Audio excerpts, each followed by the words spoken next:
જબુગામ ખાતે આવેલ તળાવમાં સુજલામ સુફલામ યોજના અંતર્ગત તળાવને ઊંડું કરવા માટેની કામગીરી હાથ ધરવામાં આવી હતી। જ્યારે આ તળાવની માટી જબુગામ પ્રજાપતિ સમાજના લોકો માટીના વાસણો, માટલા વગેરે બનાવી પોતાનું ગુજરાન ચલાવવા માટે ઉપયોગ કરતા હતા।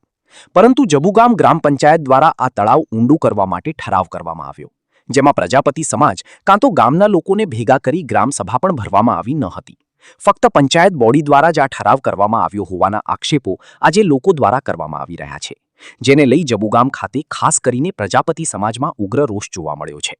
આ તળાવને ખોદીને તેમાંથી માટી નેશનલ હાઈવે ઓથોરિટીના કોન્ટ્રાક્ટરને એટલે કે દ્વારકાધીશ હાઈવે પ્રાઇવેટ લિમિટેડને લઈ જવા માટે સિંચાઈ વિભાગ દ્વારા શરતોને આધીન મંજૂરી આપેલ છે। જ્યારે સ્થળ ઉપર જોતા એવું લાગી રહ્યું છે કે ત્યાં સિંચાઈ વિભાગની વધુ પડતી શરતોનો ભંગ થયેલ છે, છતાં પણ કોન્ટ્રાક્ટર દ્વારા મનમાની કરી ત્યાંથી પુષ્કળ પ્રમાણમાં માટીનો જથ્થો કાઢી લેવામાં આવ્યો છે અને હાલ ચર્ચાઈ રહ્યું છે કે પોલીસ પ્રોટેક્શન સાથે ત્યાંથી માટી ખનન કરવામાં આવશે અને કોઈપણ નડતરરૂપ થશે તેને કાયદાઓમાં ગૂંચવી નાખવામાં આવશે, જેને લઈ પ્રજાપતિ સમાજ દ્વારા આજરોજ બોડેલી પ્રાંત અધિકારી તથા મામલતદાર સમક્ષ પોતાની વેદનાઓ આવેદનપત્રના રૂપે રજૂ કરી છે। હવે જોવું એ રહ્યું કે વહીવટી તંત્ર પ્રજાપતિ સમાજના પડખે તથા ખેડૂતોના પડખે ઊભું રહે છે કે કેમ, એ આવનારો સમય બતાવશે। આશા ન્યૂઝ ગુજરાતી રિપોર્ટ ઝહીર સૈયદ, બોડેલી, છોટાઉદેપુર। આજ રોજ અમે બોડેલી મામલતદાર ઓફિસ, એસડીએમ ઓફિસ અને પીએસઆઈ બધાને આવેદનપત્ર આપવા આવ્યા છે, કેમ કે અમારા સમાજની જમીન, અમારા સમાજનું જે તળાવ હતું ત્યાંથી સરકાર દ્વારા NHI દ્વારા કોઈ પેટા કોન્ટ્રાક્ટરને આપીને અમારી માટી ખોદવામાં આવી છે। એ અમને અમારી જાણ બારોબાર પંચાયત દ્વારા ઠરાવ કરીને આપેલું છે। જ્યારે અમને જ્યારે ખબર પડી કે અમારી માટી ત્યાંથી ખોદકામ થઈ ગયું છે તો અમે ત્યાં બંધ કરાવવા ગયા તો કોન્ટ્રાક્ટર દ્વારા અમારી પર દાદાગીરી કરવામાં આવી। અમને કહે છે કે તમને પુરાઈ દઈશું, તમને એમ કરાવી દઈશું, એ બધી ધમકીઓ આપે છે અમને। એટલે અમે સરકારશ્રીમાં આવેદનપત્ર અપાયા છે ને અમને હવે એક જ ન્યાય જોઈએ છે કે અમારી જે માટી ખોદી ગયા છે એ અમને પાછી ત્યાં પુરાણ કરી આપે તો સરકારશ્રીને નમ્ર વિનંતી છે, નહીં તો અમે ગાંધી ચિંધ્યો માર્ગ અપનાવીશું, નહીં તો આત્મવિલોપનની ચીમકી કરીશું। માટી ખોદવાથી અમારો જે વર્ષોથી બાપ દાદાને જે 100 વર્ષથી ધંધો કરતા આવ્યા છે એમનો ધંધો હવે બંધ થવાના આવી ગયો છે, કેમ કે માટી નહીં મળે તો આ લોકોનો જીવન નિર્વાહ કેવી રીતે કરીશું અમે અમારું। એનાથી આજુબાજુ જે ખેતરવાળા છે બધાને નુકસાન છે, એમના ખેતરમાં પાણી બી નહીં મળે। બીજું ગામમાં પાણીના સ્તર એકદમ ઊંડા જતા રહ્યા છે, એના લીધે બહુ નુકસાન છે। મારું નામ છે પ્રજાપતિ ચંદ્રકાંત।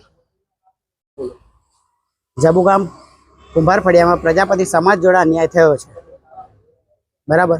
અને જે ઠરાવ પાસ કરવામાં આવ્યો છે તે પ્રજાપતિ સમાજને બોલાવવામાં આવ્યા નહીં, પૂછ્યા વગર જે ઠરાવ પાસ કર્યો છે એની પર કાયદેસરની કાર્યવાહી થવી જોઈએ। અમારી એ જ માંગ છે એસડીએમ સાહેબ જોડે અને મામલતદાર જોડે, બરાબર।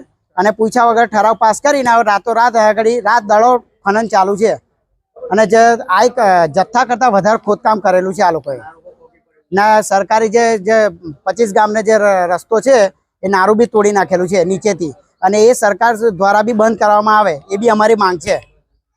બસ આજે અમે પ્રાંત સાહેબને આપ્યું આવેદનપત્ર અને મામલતદાર સાહેબને આપ્યું, અને આજુબાજુ ખેતરવાળાને બી નુકસાન છે, તળાવના પાડને જે RCC કરેલું છે પગથિયા છે તેનો નુકસાન છે।